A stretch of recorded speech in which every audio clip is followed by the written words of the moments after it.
Feliz día, amados hermanos. Hemos llegado a la clase número 8 sobre conociendo a nuestro Dios. Específicamente estamos estudiando los atributos incomunicables de Dios, aquellos que solo Él posee. Y hemos estudiado hasta ahora un poco del atributo de la aceidad, el atributo de la inmutabilidad, su infinidad, su omnipresencia, su omnisciencia. Y en el día de hoy, por la gracia de Dios, estaremos estudiando sobre el atributo que nos dice que solo Dios posee una inabarcable plenitud de poder. Así es, estaremos hablando sobre la omnipotencia de Dios, la cual nos dice que solo Dios posee un poder absoluto, porque solo Dios gobierna sobre todas las cosas. Amén. Pero de nuevo oremos al Señor, mis hermanos, para que nos ayude en este tiempo y podamos concentrarnos en lo que nos tiene que decir en el día de hoy. Padre eterno y lleno de toda la gloria, lleno de todo poder, te clamamos, Señor, sabiendo que escuchas nuestras oraciones por los méritos de Cristo. Nos acercamos a ti, Señor, para que de nuevo nos concedas de tu gracia y poder para seguir conociendo de tu carácter y de tus perfecciones, y que al conocerlas, Dios, podamos amarte más y adorarte como tú lo demandas. Oh Señor, que sea el Espíritu Santo y que sea Cristo gobernando nuestros corazones y guiándonos en todo momento. En su nombre te oramos. Amén. Amén, hermanos. En la Biblia encontramos muchas declaraciones sobre lo que es el poder de Dios. Ellas describen su omnipotencia. Ellas describen que solo Dios es todopoderoso. Ellas describen que solo Dios tiene la fortaleza, la habilidad y el poder de hacer todo lo que se propone. En Génesis capítulo 17, versículo 1, cuando se le apareció Dios a Abraham para hacer su pacto, dice que era Abraham de edad de 99 años cuando le apareció Jehová y le dijo: yo soy el Dios todopoderoso, anda delante de mí y sé perfecto. El apóstol Juan, en Apocalipsis, capítulo 19, versículo 6, exclamó: y oí como la voz de una gran multitud, como el estruendo de muchas aguas, y como la voz de grandes truenos que decía: aleluya, porque el Señor nuestro Dios todopoderoso reina. Igualmente, el profeta Isaías dice sobre el sorprendente poder de Dios lo siguiente. En Isaías dice: he aquí que las naciones le son como la gota de agua que cae del cubo, y como menudo polvo en las balanzas le son estimadas. He aquí que hace desaparecer las islas como polvo, describiendo sin duda la majestuosidad del poder de Dios. En Crónicas capítulo 20, versículo 6, el rey Josafat dijo otra declaración del poder de Dios. Él dijo: oh Señor, Dios nuestro, Dios de nuestros padres, ¿no eres tú Dios en los cielos? ¿Y no gobiernas tú sobre todos los reinos de las naciones? En tu mano hay poder y fortaleza, y no hay quien pueda resistirse. Y David, hermanos, en el libro de Primero de Crónicas, capítulo 29, versículos 11 al 12, en el contexto de la construcción del templo, animando al pueblo para que contribuyera a dicha construcción, David lo expresa lo que es el poder de Dios en una expresión de alabanza a Dios. Él dice: tuya es, oh Jehová, la magnificencia y el poder, la gloria y la victoria y el honor, porque todas las cosas que están en los cielos y en la tierra son tuyas. Tuyo, oh Jehová, es el reino, y tú eres excelso sobre todos. Las riquezas y la gloria proceden de ti, y tú dominas sobre todo, dice David. En tu mano está la fuerza y el poder, y en tu mano el hacer grande y el dar poder a todos. Ahora pues, Dios nuestro, nosotros alabamos y loamos tu glorioso nombre. Amén. Si ustedes notaron, cada uno de estos pasajes describen lo que es el poder de Dios. Un poder que incluye grandeza, un poder que incluye gloria, un poder que incluye victoria y majestad. Y a su vez, mis hermanos, están describiendo, en primer lugar, que el Señor es dueño de todas las cosas y por lo tanto, al ser dueño de todas las cosas, gobierna sobre todas las cosas. Pero también en segundo lugar, hermanos, cada uno de estos pasajes que encontramos en la Biblia sobre la expresión, sobre lo que es el poder de Dios, hablan de que Dios, al poseer todo el poder, lo ejerce sin esfuerzo alguno. John MacArthur nos dice en el libro sobre el maravilloso Dios, dice que para Dios no es más difícil crear el universo que crear una mariposa. Y esto se debe porque Él posee a su disposición todo el poder del universo. Todo lo que realiza Dios lo hace sin ningún tipo de esfuerzo. Nosotros vemos en Génesis, mis queridos hermanos, que solo Dios habló y dijo, sea la luz, y fue la luz. Y fue algo de inmediato, no hubo tiempo de transición, no hubo tiempo de espera. Y después, más adelante en Génesis, dice que Dios separó la luz y las tinieblas, y separó el cielo de las aguas, y juntó las aguas para crear el mar. Hermanos, todo eso describe la actividad única de un Dios único, todopoderoso, que hace las cosas sin ninguna dificultad. Por lo tanto, podemos decir que la creación misma da testimonio del gran poder de Dios. Pero además de eso, mis queridos hermanos, nosotros leemos en las Escrituras cómo el despliegue de los hechos poderosos de Dios es maravilloso para los ojos humanos y es causa de asombro. Y siempre viene a nuestra mente cómo Dios libró a su pueblo de la esclavitud de Egipto, cómo convirtió una vara en una serpiente, cómo mandó plagas como señal de su poder, cómo sacó agua de una piedra, cómo abrió todo un mar en dos para que su pueblo pasara a salvo, un despliegue maravilloso del poder de Dios. Y vemos, mis hermanos, que el profeta Jeremías lo expresa en el capítulo 32 a partir del versículo 17 diciendo, tú Señor con gran despliegue de poder, creaste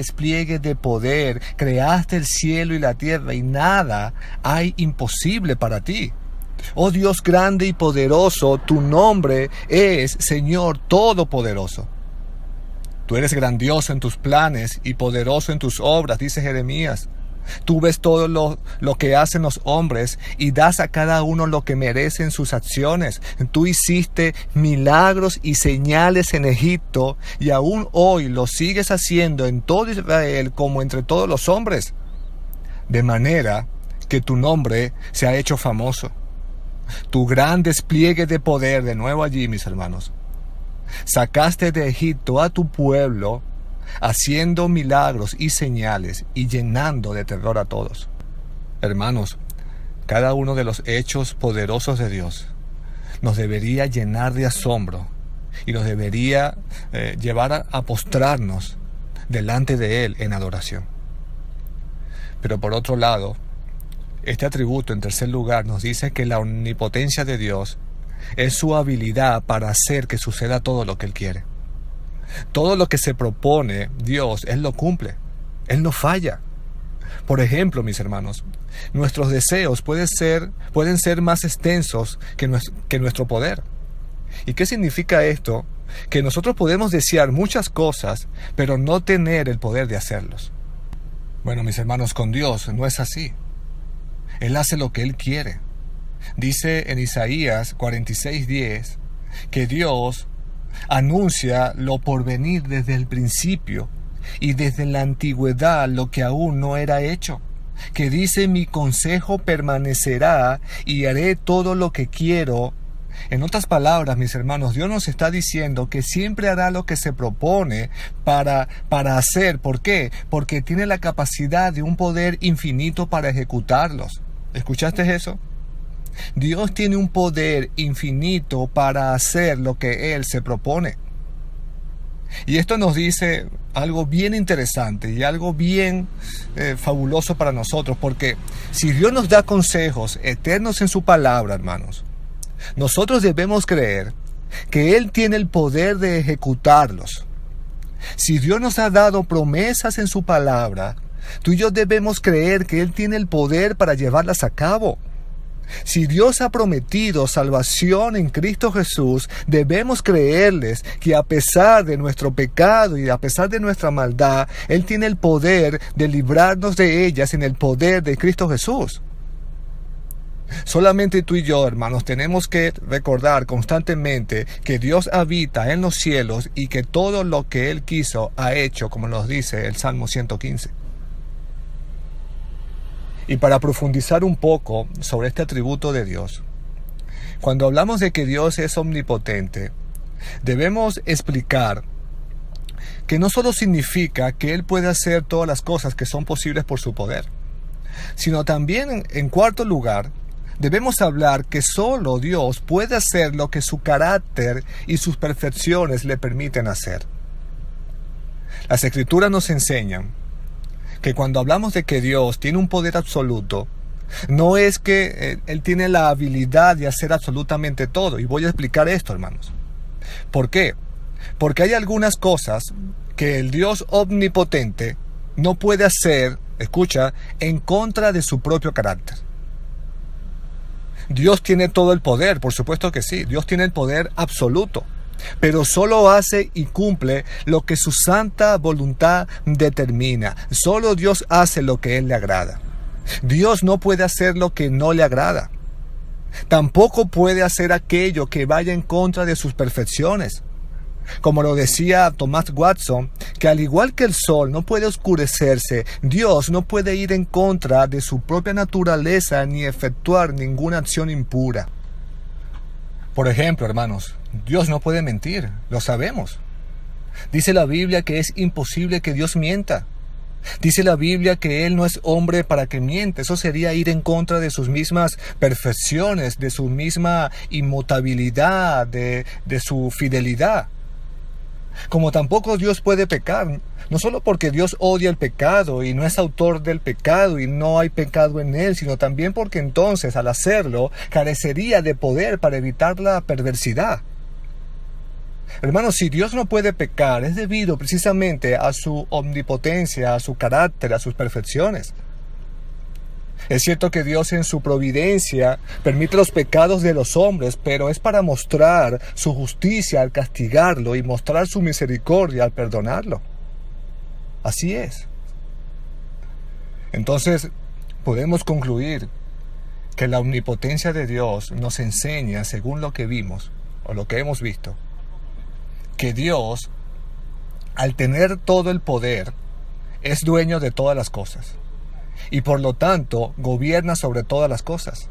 Él tiene un poder infinito y gobierna sobre todo lo creado. En segundo lugar, mis hermanos, nos enseña que su poder le permite hacer todo sin esfuerzo alguno. Dios no necesita ejercitarse para hacer algo.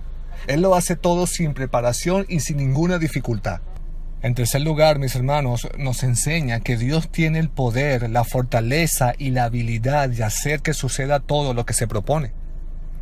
No hay nada que le impida hacer las cosas a Dios. Dios no tiene par que le pueda dar pelea. Él es todopoderoso. Nada ni nadie frustra los planes de Dios. Y en cuarto lugar, mis hermanos, nos enseña que Él, Dios, puede hacer solo lo que su carácter y perfecciones le permiten hacer. Su omnipotencia no significa que Él tiene la habilidad de hacer absolutamente todo, porque Él no puede hacer algo que vaya en contra de sí mismo, de su mismo ser, de su misma naturaleza. Él no puede mentir, como vimos. Él no puede pecar. Si lo haría, precisamente carecería de omnipotencia. Y sin duda, hermanos, podemos seguir hablando sobre todo lo que significa este atributo de Dios. Pero no nos alcanzaría el tiempo ni las palabras para describir todo lo que significa este atributo. Pero pasando a la parte aplicativa, ¿cómo podemos aplicar al conocer este atributo en nuestras vidas? Y seguramente habrá algunas aplicaciones entrelazadas con los demás atributos que hemos visto. Pero nunca vamos a poder escuchar demasiado en cuanto a cómo podemos vivir al conocer estos atributos de Dios. Así que en primer lugar, mis hermanos, conocer que Dios es omnipotente, conocer este maravilloso atributo de Dios, nos permite adorar al único Dios vivo y todopoderoso. Hermanos, cada vez que la Biblia habla de este atributo de Dios, lo hace para que Dios sea exaltado y adorado como aquel que tiene un poder ilimitado. Como dice el himno que cantamos en la iglesia, no hay otro como Él. el poderoso gran yo soy. Hermanos, Dios está por encima de toda su creación, ¿cierto? Y es maravilloso que Dios permite al mismo tiempo que nos acerquemos a Él en adoración. Por lo tanto, usted y yo debemos entrar en una comunión a través de Cristo y adorar a aquel que tiene el poder y puede hacer cuanto decida hacer. Y eso solamente podemos acercarnos a Dios, los hijos de Él, aquellos que han sido alcanzados, aquellos que han sido limpiados y redimidos por la sangre de Jesús, pueden adorar al verdadero Dios. En segundo lugar, mis hermanos, conocer la omnipotencia de Dios nos enseña que el poder de Dios es una fuente de confianza. Y esto es algo que usted y yo siempre necesitamos. Necesitamos confiar en Dios. ¿Por qué? Porque en los momentos de debilidad, en los momentos de aflicción, en los momentos que nos falten fuerzas, en los momentos de tentación, recordemos que Dios está allí, mis hermanos, y ha prometido guardarnos. Ha prometido protegernos.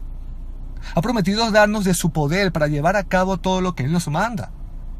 En otras palabras, mis hermanos, tú y yo debemos recordar que no estamos solos. Porque si Él nos ha mandado a vivir en santidad, es algo que podemos alcanzar por su poder en nosotros. Si Él nos ha mandado a vivir en justicia, podremos hacerlo. ¿Por qué? Porque el poder de Dios está en nosotros. Si Él nos ha mandado a vivir como piedras vivas por medio de Jesucristo, ofreciendo sacrificios espirituales y agradables a Él, lo hacemos confiando en Cristo como nuestro poder. Tú y yo podemos vivir confiadamente cada día sabiendo, como dice Efesios 3:21, aquel que es poderoso para hacer todas las cosas mucho más abundante de lo que pedimos o entendemos, según el poder que actúa en nosotros. Así es, mis hermanos. Debemos confiar en Dios, que Él está allí con nosotros en cada momento de aflicción, en cada momento de debilidad, en cada momento de tentación, dándonos de su fuerza y dándonos de su poder. Pero en tercer lugar, mis hermanos, conocer el poder de Dios nos da esperanza. Saber que el poder de Dios nos resucitará con Cristo es nuestra esperanza para el presente y para el futuro. Para el presente porque, a pesar que no conocemos los detalles del plan de Dios para cada uno de nuestras vidas, tenemos la esperanza y confiamos que dicho plan es para no vivir con temor a la muerte. Y solo pensemos un momento en las palabras del apóstol Pablo en Filipenses. Él decía que el morir solo podía ser ganancia para él. Y no es que Pablo no le importara su vida o fuera irresponsable a no conservarla, pero era una esperanza para el apóstol Pablo, de saber que vería cara a cara si moría.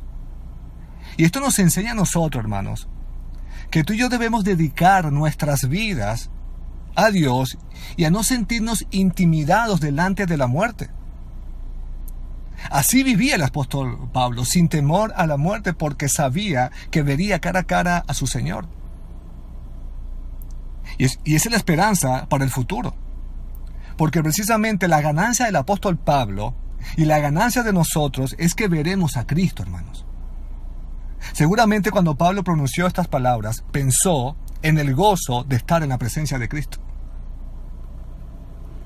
Y era tanta la convicción de Pablo de que esto sucedería así, que él dijo en la segunda carta a Timoteo, capítulo 1, versículo 12, él dice, porque yo sé en quién he creído, dice Pablo, y estoy convencido que Él es poderoso para guardar mi depósito hasta aquel día. Hermanos, y esta esperanza no es algo que vino después de la cruz. Es una esperanza que vemos a lo largo de toda la Biblia. Antes de la cruz, era una esperanza que los creyentes del Antiguo Testamento tenían. Así es. Tú y yo podemos leer en Job capítulo 19, versículo 25 al 27, las maravillosas palabras de esperanza de Job. Él dice, yo sé que mi Redentor vive. ¡Wow, hermanos! Job tenía la seguridad de que cuando él moría o moriría, él vería a su Salvador. Él dice, y al fin se levantará sobre el polvo, y después de deshecha está mi piel, en mi carne he de ver a Dios, el cual veré por mí mismo, y mis ojos lo verán, y no otro. Aunque mi corazón desfallece dentro de mí, dice Job. Hermanos, Job tuvo esperanza y tuvo fe de que eso sucedería. Y esa es la esperanza que el poder de Dios produce en sus siervos, en sus hijos, como dice la Biblia, para la manifestación gloriosa de nuestro gran Dios y Salvador Jesucristo. Pero en cuarto lugar, mis queridos hermanos, conocer el poder de Dios. Escucha esto, de seguro lo sabes, pero escucha, nos da la seguridad de que Dios nos ha salvado de todos nuestros pecados. Y aquí pensemos un poco. ¿Has pensado qué poder se necesita para sacar a un pecador de su estado de muerte espiritual y darle vida? ¿Has pensado por un momento qué poder se necesita para levantar a un muerto de su lecho de muerte? ¿Has pensado por un instante qué poder se necesita para librar a una persona del dominio del diablo y del camino a la condenación? ¿Has pensado qué poder se necesita, hermano, para revertir el amor por el pecado? ¿Has pensado qué poder se necesita para sacar al hombre de su estado habitual de pecado y de maldad? ¿Lo has pensado? Porque si miramos las Escrituras, encontramos que ellas señalan que el hombre está muerto en sus delitos y pecados y describen el grado de maldad en la cual se encuentra la humanidad. Y al ver eso, hermanos, nos damos cuenta que se necesita de un poder superior. Se necesita de un poder perfecto. Se necesita de un poder imponente para revertir esa situación en la cual se encuentra el hombre. ¿Y saben cuál es ese poder, mis hermanos? ¿Saben cuál es? El Evangelio. El Evangelio de nuestro Señor Jesucristo. Así es. El apóstol Pablo en Romanos 1:16 nos dice, porque no me avergüenzo del Evangelio. ¿Por qué? Porque es poder de Dios para salvación. ¿Ven eso, hermanos? Solo el Evangelio de Jesucristo exhibe el poder de Dios para salvar al pecador de su pecado. Solo el Evangelio de Jesucristo es el que da vida a los muertos espirituales. Solo el poder del Evangelio es quien quita la ceguera espiritual de los hombres. Solo el Evangelio de nuestro Señor Jesucristo es el que sana la herida supurante del pecado, el que libera al hombre del dominio de Satanás y quita las manchas del pecado y nos da poder para vencerlo. Solo el poder del Evangelio. Hermanos, la buena noticia a los hombres es que Dios es poderoso precisamente. ¿Saben para qué? Para hacer lo que usted y yo no podemos hacer. Salvarnos de la culpa de nuestros pecados. Salvarnos de su dominio tirano y salvarnos de las consecuencias que produce el pecado. Ni siquiera la mayor fuerza de voluntad por parte del hombre podrá librarse del pecado. ¿Saben por qué, mis hermanos? Porque el hombre ama el pecado. Lo ama. Por lo tanto, se necesita que Dios obre con poder a través del Evangelio, a través del Espíritu Santo en la vida del hombre para cambiar su corazón endurecido. Solo el Evangelio, repito, exhibe el poder de Dios para salvación, no el nuestro. No es nuestro poder, mis hermanos. Tenemos que dejar de caer en la ansiedad pensando que tenemos el poder para cambiar a las personas. No es así. No depende de nosotros. Solo tú y yo debemos anunciar las buenas noticias de salvación, el Evangelio, predicarlo fielmente y dejar el poder de Dios actuar en los hombres. Así es. Por lo tanto, mi querido hermano que estás escuchando, acudamos todos los días al Evangelio de nuestro Señor Jesucristo. Y cuando vayamos a Él, a ese Evangelio, nunca creamos que vamos a Cristo porque somos pecadores mejorados. No, mis hermanos. Recordemos que vamos a Cristo, vamos a Él, para abrazar el Evangelio de salvación. Y porque somos pecadores que por la gracia de Dios y su poder han sido redimidos y han escuchado la oferta de salvación. Hermano, yo solo oro para que Dios nos dé de su ayuda y siempre creer que Dios nunca fallará. Siempre debemos creer, mis hermanos, que Dios nunca fallará porque Él es omnipotente. Así que lo que vimos en el día de hoy, podemos aplicarlo a nuestras vidas, en adoración a Dios, en tener una mayor confianza en Dios, en encontrar esperanza en Dios, en tener la seguridad del que el poder de Dios, mostrado en el Evangelio de su Hijo amado Jesucristo, nos ha salvado de todos nuestros pecados. Amén. Mis hermanos, que Dios nos ayude y que su gracia y su paz esté con todos ustedes. Dios los bendiga.